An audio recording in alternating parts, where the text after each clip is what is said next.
Praise the Lord. பரங்கிப்பேட்டையிலிருந்து பரமணி வார்த்தை இன்று உங்களோடு 1 யோவான் 4ஆம் அதிகாரம் 16ஆம் வசனம் இப்படியாக சொல்லுகிறது.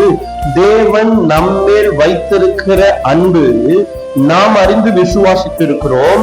தேவன் அன்பாகவே இருக்கிறார் என்று வசனம் சொல்கிறது.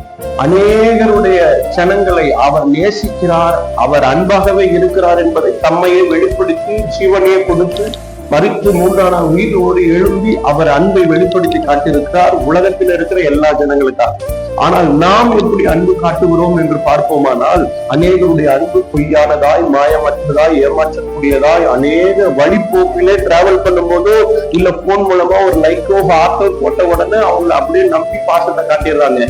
ஆனால் வசனம் சொல்லுகிறது, ரோமர் 12ஆம் அதிகாரம் 9ஆம் வசனம், உங்கள் அன்பு மாயமற்றதாக இருப்பதாக. மாயமான அன்பை நம்பி அநேகர் ஏமாந்து விடுகிறார்கள். அதுக்கு உதாரணமாய் சொல்ல வேண்டும் என்றால், இங்க கையில இருக்கிற இந்த பிஸ்கெட் மாதிரிதான் அநேகருடைய அன்பு இருக்கு.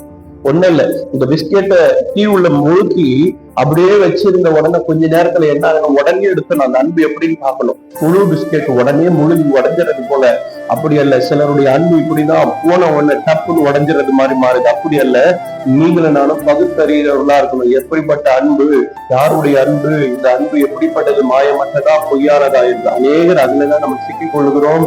ஆகவே நீங்கள் எந்த அன்பில நிலைத்திருக்கிறீர்கள்? மாயமற்ற அன்பை நான் காட்டுறேனா? மற்றவர்கள் எங்களை மாயமற்ற அன்பை காட்டுகிறார்களா? இல்ல, தேவன் அன்பாகவே இருக்கிறார். அவரிடத்திலே வாங்கி அந்த அன்பை நான் மற்றவர்களிடம் காட்ட, அவர்கிட்ட கேட்டு பகுத்தறிய எனக்கு அவர் உதவி செய்ய வேண்டும் என்று கேட்டீங்கன்னா அவர் உங்களுக்காக உதவி செய்ய வல்லவரா இருக்கிறார். இப்பொழுது உங்களுக்காக சொல்லிக்கிறேன். அன்பின் ஆண்டவரே, இந்த நல்ல நேரத்துக்காக சொல்லிக்கிற தேவக்காரம் கூட இருக்கட்டும். பாதுகாப்பு, பலன், சுகம், மாயமற்ற அன்பை எல்லாம் மாற்றி பொய்யாய் பழகிற அன்பை எல்லாம் கர்த்தர் வெளிப்படுத்தி காட்டி அதுல இந்த நாளில பிள்ளைகளுக்கு ஒரு பாதுகாப்பை, விடுதலை தருகிறார். மகிமைப்படுத்துங்க, ஆசீர்வதி. இயேசுவின் மூலம் சொல்லிக்கிறோம் நல்ல பிதாவே. ஆமென். God bless you.